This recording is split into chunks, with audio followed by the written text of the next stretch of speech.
Selamat malam untuk jiwa yang akan segera rebah setelah begitu lelah dan karena melangkah dan menjelajah.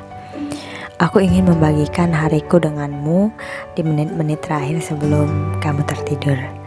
Atau engkau yang mungkin juga ingin berbagi denganku di menit-menit terakhir sebelum aku tertidur. Kita hanya perlu mendengar satu sama lain, saling bercerita, dan sama-sama merelaksasi diri di menit terakhir sebelum kita tertidur. Untuk meninggalkan hari ini menuju hari esok yang bersemangat dan mudah-mudahan baik. Kamu ada cerita apa hari ini? Boleh kan aku menceritakan hariku? Ya boleh ya, boleh ya. Tapi boleh ya, kali ini ceritaku sedikit lebih panjang. Karena ini berangkat dari keresahan banyak orang. Dan mungkin ternyata kamu juga bisa jadi merasakan keresahan ini. So, podcast kali ini temanya tentang menikah, tapi dari sudut pandang dari orang-orang yang kebetulan dapat giliran nikah agak pertengahan sampai yang kebelakangan. Ini bahasanya nggak berat kok. Makanya ikutin terus. Dulu kamu nikah, aku seneng. Kenapa sekarang aku belum nikah, kamu rese? Itu judul podcast kita kali ini. Nikah itu apa sih? Nikah. Dulu pernah aku belajar tentang nikah saat duduk di SMA kelas 3 SMA. Pelajaran agama. Tapi sampai sekarang teori menikah yang diajarkan guru agamaku dulu belum aku praktekin sampai sekarang. Aku yang heran kenapa ya nilaiku bisa tuntas di materi nikah, padahal aku belum praktek nikah loh. Justru malah temenku yang praktekin nikah sesudah teori nikah itu diajarin, bahkan besoknya dia langsung praktek, malah dikeluarin dari sekolah. Malah bahkan ada dulu beberapa temenku yang bahkan teori nikah belum diajarin, praktek duluan. Harusnya mereka kan yang tuntas, bukannya aku. Secara mereka teori langsung praktek. Dasar aku. Lalu ketika aku kuliah, aku gak diajarin lagi tentang nikah, tapi jumlah temanku yang menikah makin menjadi luar biasa. Mereka sih punya ragam alasan. Mereka belasan mulai dari mau nikah muda, nikah itu ibadah, daripada zina, udah ketemu jodoh, ngapain pacar mulu, udah cinta mati, alasan sampai kuliah, capek kuliah, bahkan sampai ke alasan kecelakaan sebelum kuliah. Ini yang mau iris. Aku seneng dong mereka nikah, karena bisa seakan sepuasnya, bisa nyanyi sepuasnya. Tapi ngadonya barengan jadi satu, sokongan kado gitu loh. Secara kita masih pada kismin lah bisa dibilang. Itu awalnya kita seneng-seneng kalau ada temen kita yang nikah. Makin banyak yang nikah makin dikit dong yang jomblo. Sekalipun teman SD, SMP, SMA, dan kuliah digabungin jadi satu, tetap aja populasi jomblo di circle pertemanan ini makin dikit. Padahal usia kita pada waktu itu baru masuk 20 tahunan. Aku sih bodo amat ya sama mereka yang mau nikah muda. Bukan artinya kita gak peduli, bukan. Tapi maksudku bijaknya, ya udah itu pilihan mereka. Tapi itu berlaku ke teman-teman yang emang tingkat ketergantungan di antara kita biasa aja ya. Tapi begitu temen yang super duper lengket, tingkat ketergantungannya sama kita kebangetan, dan semua apa-apa barengan, tiba-tiba untuk pertama kali ada yang memutuskan nikah, kok rasanya dikit banget, agak sedih gitu. Ya entah untuk alasan apa, aku juga gak tahu pada waktu itu. Seneng sih seneng, tapi gak seseneng pas awal-awal temen nikah kemarin saat jumlah jomblo masih membeludak. Kita masih ada kayak perasaan tenang gitu loh. Aku pikir awalnya aku sedih karena aku kalah cantik. Jujur, ini aku pikir karena aku kalah cantik. Karena yang nikah udah pasti diakui cantik dong. Buktinya sekarang udah gak jomblo dan ganti status KTP-nya kan. Kemudian nikah lagi teman dekat yang kedua, ketiga. Sedihnya makin jadi. Tapi aku dapat pemikiran baru. Kalau aku pikir alasannya itu bukan karena aku kalah cantik. Salah itu yang kemarin. Pernyataan pikiran aku kalau aku kalah cantik. Enggak bener itu. Tapi apa ya? Aku belum ketemu juga alasannya apa. Sampai akhirnya aku nemuin circle pertemanan baru, ya bisa dibilang sesama jomblo alias belum nikah, yang nasibnya sama kayak aku. Teman-temannya udah nikah, sehingga gini deh, kita bisa ambil kesimpulan kita menciptakan circle pertemanan baru berdasarkan persamaan nasib. Persamaan nasib yang ditinggal nikah sama temen-temennya gitu loh, sama sahabat-sahabatnya. Akhirnya kita deket, ngerjain tugas kuliah bareng, main bareng, cari pacar bareng, dan kita nikmatin masa kuliah bareng. Sampai di tahun terakhir kita kuliah, makin banyak nih teman-teman yang nikah. Udah kayak balapan, susul-susulan, lomba nikah. Untungnya itu nggak nikah massal.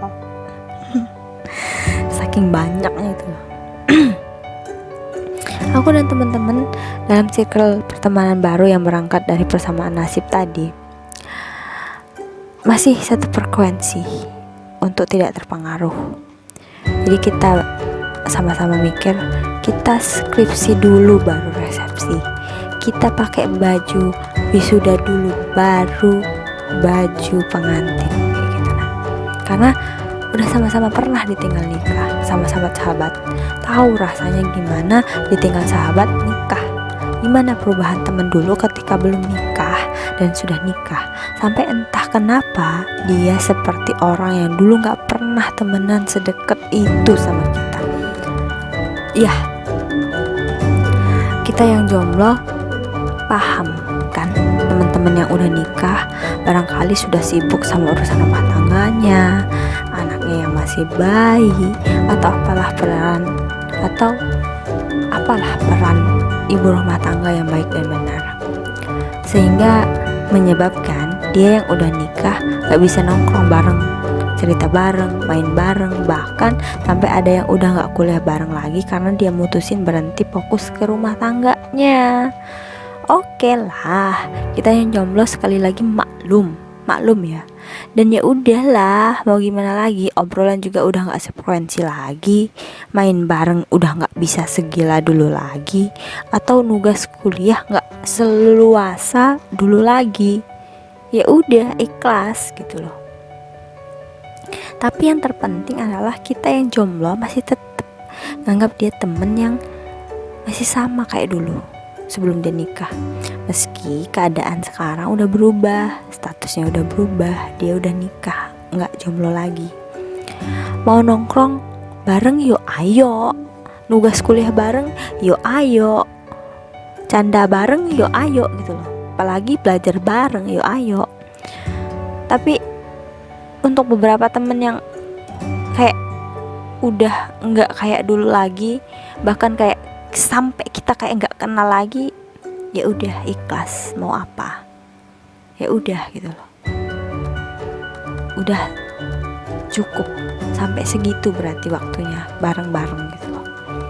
Tapi nggak semua ya, catat, nggak semua gitu ya. Banyak kok teman-teman yang masih sama dan tetap lanjut kuliah. Jujur, ini jujur, aku respect dan aku bahagia untuk temanku yang masih sama kayak kemarin sifatnya gitu loh, dan bisa handle antara nikah dan kuliah. Sampai akhirnya itu siklus berulang-ulang kayak gitulah. Sampai akhirnya kita lulus kuliah. Alhamdulillah, mulai ada pergeseran lagi nih di circle pertemanan ini.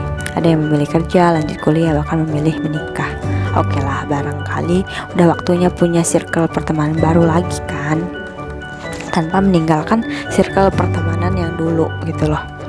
Sampai pada akhirnya kita teman seperjuangan, ada yang nikah setelah kuliah. Aku paham rasa sedih apa yang ada di hati.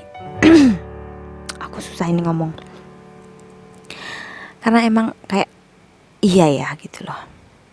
Aku paham rasa sedih apa yang ada di hati pas ngeliat temen nikah. Yang kemarin aku rasa sedih, tapi gak tahu sedih kenapa. Padahal sebenarnya itu aku sedihnya lebih dikit daripada senengnya. Aku senengnya banyak banget, tapi kayak nano-nano gitu loh. Sedih juga ada. Senengnya akhirnya dia udah ketemu pasangan hidupnya, udah ada yang buat dia bahagia. Pertanyaannya, siapa sih yang gak seneng, gak bahagia kalau temennya bahagia, iya kan? Sedihnya adalah, ini nih alasan aku sedih kemarin.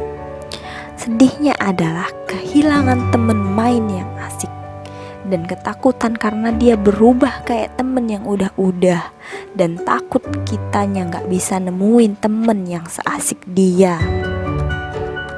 Kalian satu server gak sih sama aku? Kalau se-server, komen dong di bawah ya, gak apa-apa kan? Komen-komen aja. Sekarang cerita ke si jomblo masuk kerja ya, orang-orang yang jomblo yang belum nikah gitu loh. Ketemu circle pertemanan baru dong. Di sini nah, judul podcast yang tadi aku kenapa bilang kok kamu rese sih gitu loh. Di sini podcast aku yang akan aku ceritain, letaknya tuh paling pokoknya tuh di sini.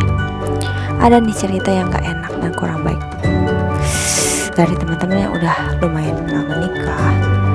Ya mereka udah tahu gimana rasanya berumah tangga gitu loh.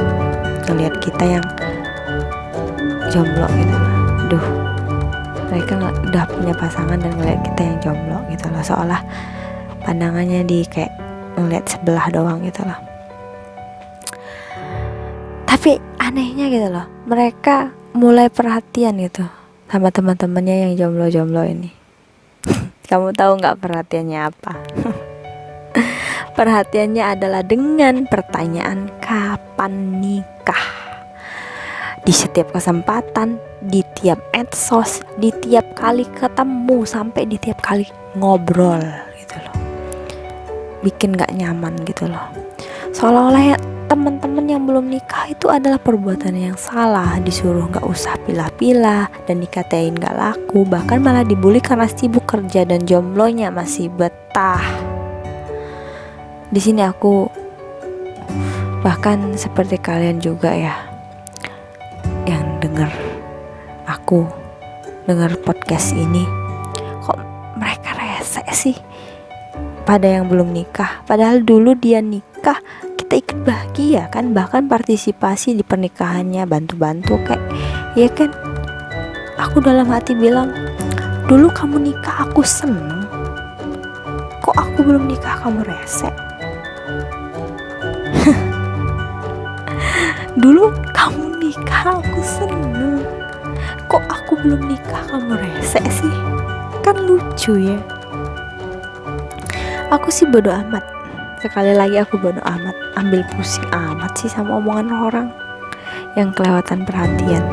Tapi gimana sama orang-orang yang sensitif coba? Ayo, kalau aku orangnya sensitif gimana? Atau kamu nanyain kapan nikah sama orang-orang sensitif gimana? Aduh, pertanyaan kapan nikah itu kayak jatuhnya pembulian tahu. Bikin down, insecure, sampai gak berani ketemu orang-orang dan nyalahin dirinya sendiri. Kenapa dia belum nikah gitu? Gak sampai mikir sana kan. Yang penting bisa basa-basi gitu loh. Asal kamu tahu, pertanyaan basa-basimu itu kelewat basi dan bisa membunuh karakter orang. Bisa, bayangin, membunuh karakter lebih kejam daripada membunuh yang pakai fisik gitu. Bukan main. Nikah itu bukan perlombaan, bukan kompetisi maksudku. Bukan juga asal nikah. Kalau kamu pikir kamu udah nikah itu berarti kamu lebih hebat dari yang belum nikah, mikir lagi deh. Karena dijamin kamu salah tarkah. Nikah kapan dan sama siapa nikah urusan Tuhan kali. Lagian emang semua orang harus nikah kayak kamu mengutamain nikah? Kan enggak ya. Persepsi orang berbeda-beda kali. Ada yang menilai nikah itu ibadah. Jadi dia mikir sebaik-baiknya ibadah ya kudu dipersiapin nih sampai ibadahnya lancar. Ada yang ingin menikmati masa gadis yang cuman sebentar dibanding lamanya masa istri. Ada juga yang mau nikah pakai duit sendiri, jadi dia pengen nyari duit dulu, kan ada ya. Dan kalau kamu tanya aku ya, apa persepsiku tentang nikah? Nikah itu penyatuan antara dua orang, bisa juga dua keluarga.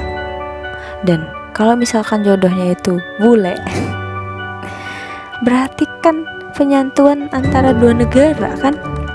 Bayangin strukturnya, bahasa, kebiasaan, dan semuanya itu disatuin. Nah, gitu loh. Dan semisal nih, kalau hidupmu di dunia cuma 70 tahun, kamu nikah usia 22 kayak aku sekarang, hitung nih berapa tahun kamu hidup bersama dia, pasanganmu. 48 tahun. Selama itu, jadi boleh dong ya, sebelum kita nikah benar-benar dipersiapin dulu, fisik, mental, finansial, spiritual, bahkan kalau bisa udah paham itu ilmu nikah. Jadi gak bisa asal comot. Aku yakin kamu juga kalau mau pakai baju ke kondangan pilih-pilih dulu kan, cari yang pas acaranya, nyaman pas kamu pakai, dan pas budget kantongmu. Ikan lah, kok pasangan gak boleh milih sih? Situ kan salah tarkah. Kita yang belum nikah bukan cari yang sempurna kali, bukan. Karena kita sadar juga kita gak sempurna gitu loh. Karena yang sempurna itu gak ada. Dia ada kalau udah jadi pasangan, saling melengkapi gitu loh. Nah, kita itu cari yang bisa melengkapi diri kita. Urusan lengkap yang gimana itu kan versi masing-masing ya, kembali ke orangnya. Ya kan, gak bisa disamaratain sama banyak orang.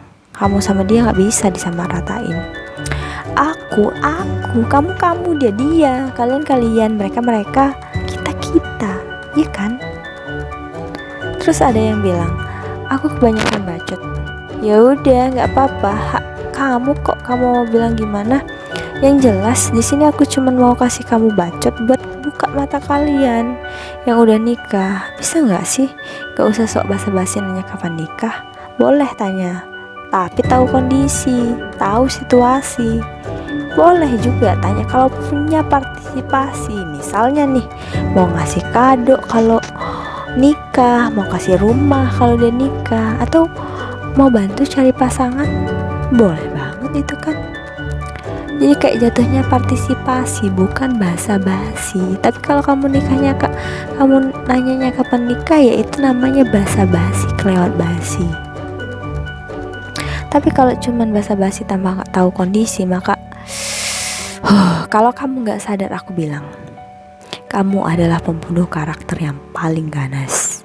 Karena ketika kamu nanya orang itu kapan nikah, apapun alasannya, apakah belum nikah, apakah gimana, sekarang gini nih aku nanya, apakah yang belum nikah pernah rese sama rumah tanggamu? Kan enggak.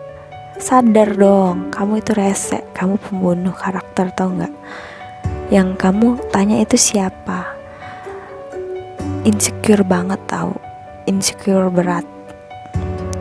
Nikah itu pilihan dia gitu loh, tolong dihargai gitu. Dan buat yang belum nikah, kamu gak sendiri, aku juga belum nikah. Umurku sekarang 22. Menurutku sih masih muda ya. Gak tahu kalau menurut orang-orang apakah aku sudah tua gitu loh. Dan ya teman-teman dekat aku udah hampir semua nikah. kalaupun belum nikah ya tunangan kayak gitu loh. Dan circle pertemananku saat ini adalah teman kerja yang rata-rata ibu-ibu, bapak-bapak, dan beberapa kumpulan bujang gadis desa yang notabene umurnya itu yang cewek-cewek ya di bawah aku. Ada sih yang di atas aku tapi nggak terlalu banyak gitu loh. Atau yang seumuran sama aku ada tapi nggak terlalu banyak yang kayak di bawah aku gitu loh.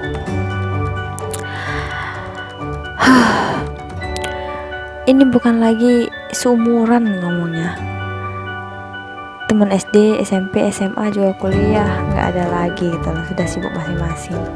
Di sini aku mau bilang kayak gini, yuk kita nikmatin masa gadis yang sebentar ini loh, sebentar lagi, dan mempersiapkan masa istri dengan sebaik-baiknya, sehingga mudah-mudahan masa nikah itu seindah bayangan kita masih jomblo. Pas kita masih jomblo indah banget kan bayangannya, pas kita nikah gimana. Perkara omongan mereka nih, please jangan dengerin. Kita bukanlah jomblo jatuh tempo. Karena kalau ada tanya kapan nikah, bilang dong, tolong tanyain sama Allah, kapan aku nikah. Kalau kamu doa, kamu bantuin aku nanya sama Allah ya. Karena aku juga gak tahu jawabannya. Kapan aku nikah, sama siapa aku nikah. Kalau udah tahu aku kapan nikah, ya udah aku pasti siap-siap. Jadi makasih ya udah perhatian. Tolong sekalian gitu loh, partisipasinya, endorse, resepsi pernikahannya, ya apa aja deh boleh kayak gitu loh. Jangan sampai omongan mereka melemahkan diri kamu. Sabar itu udah bagus gitu loh. Allah itu udah siapin jodoh kamu, jodoh terbaik dari Allah buat kamu itu. Aku percaya satu hal, dan aku harap denger baik-baik ini. Aku berharap kamu dengar baik-baik ini. Segimanapun kamu bilang bahwa kamu siap untuk nikah, tapi ternyata belum nikah-nikah, itu artinya Allah lihat kamu belum siap untuk nikah. Tapi segimanapun kamu bilang bahwa kamu belum siap untuk nikah, tapi tiba-tiba kamu nikah lebih cepat dari omonganmu, maka artinya Allah lihat kamu sudah siap nikah. Aku ulangi boleh. Segimanapun kamu bilang bahwa kamu siap untuk nikah, tapi ternyata belum nikah-nikah, itu artinya Allah lihat kamu belum siap untuk nikah. Tapi segimanapun kamu bilang bahwa kamu belum siap nikah, tapi tiba-tiba kamu nikah lebih cepat dari omonganmu, maka artinya Allah lihat kamu sudah siap nikah. Itu loh. Jadi semoga kita ketemu jodoh yang baik ya. Amin. Jodoh dari Allah. Aduh, maaf ya, aku emosional bawaannya. Mana panjang kali lebar banget kali ya. Niatku hanya membuka pandangan kamu supaya lebih tahu perasaan orang aja kok itu. Kamu nggak salah, mungkin niatmu baik, tapi jatuhnya itu kayak sensitif gitu loh. Ya, harap sama-sama maklum gitu loh. Jomblo kan nggak pernah ngusik atau rese sama rumah tanggamu gitu loh. Kok ini tiba-tiba dijulitin sih yang belum nikah gitu loh. Jadi terima kasih untuk relaksasi di menit-menit terakhir sebelum tidur kayak gitu loh. Kamu lega kan? Lega ya? Lega. Aku harap kamu lega. Terima kasih lagi sudah mendengarkan aku. Kamu jangan bingung mau cerita dari harimu itu dari mana dan sama siapa. Aku mau kok dengerin kamu. Mari kita berbicara di channel YouTube ini. Ini aku Neti. Komen aja kalau kamu punya cerita. Aku tunggu kiriman ceritamu. Sekarang ya udah yuk kita tidur. Tapi alhamdulillah dulu untuk hari ini. Alhamdulillahirabbil alamin. Tidur yang nyenyak ya. Mimpi indah, supaya mudah-mudahan mimpi indah itu kenyataan esok harinya. Selamat malam.